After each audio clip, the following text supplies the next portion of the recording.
আসসালামু আলাইকুম। আজকে আমি বলবো nuclear power plant company Bangladesh এনপিসিবিএল এর নিয়োগ পরীক্ষা নিয়ে। আজকে আমি বলবো যে ল্যাব টেকনিশিয়ান এবং জুনিয়র ল্যাব টেকনিশিয়ান। অনেকে বলে যে ভাই এটার কোনো বই আছে কি না, পড়াশোনা কীভাবে করব। আমি তাদের বলবো যারা হাজারিনাগের বই পড়ছো এবং যারা টিউশনি পড়ছো তাদের জন্য এই পরীক্ষা খুবই ইজি। খুব খুব কঠিন কোনো প্রশ্ন দেয় না। এমসিকিউ এবং রিটেন পরীক্ষা একসাথেই হয়। এমসিকিউ বাংলা থাকে 10, ইংলিশ থাকে 10, আর আর হচ্ছে 20 থাকে কেমিস্ট্রি। আর 30 মার্কের পরীক্ষা হয়, 50, মেবি 50।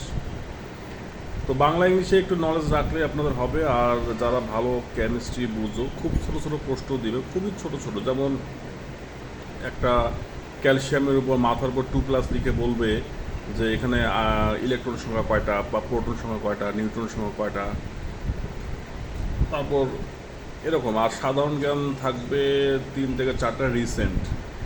সো এটার বই আমার জানার মতে বাজারে এখনও নাই।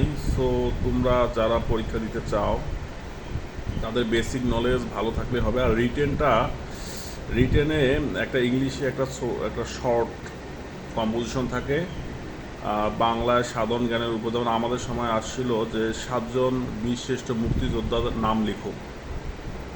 এরপরে একটা আসছিল যে ইথিলিন অণুর কি হাইব্রিডাইজেশন ব্যাখ্যা করো।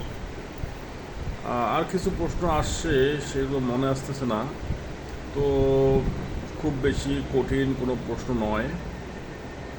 যারা হাজারিনাগের বইটা পড়বা এটা তোমরা পেয়ে যাবা। আর একটা হচ্ছে কিছু ইংলিশ ওয়ার্ড দেয়, সেগুলোর মিনিং, ফুল মিনিং লিখতে দেয়। যেমন ATM, automatic teller machine, NFC মানে কি, তারপরে ওয়াইফাই অর্থ, এসব খুব বেশি কঠিন না। এরপর আমি বিস্তারিত আর অনেক কিছু বলবো।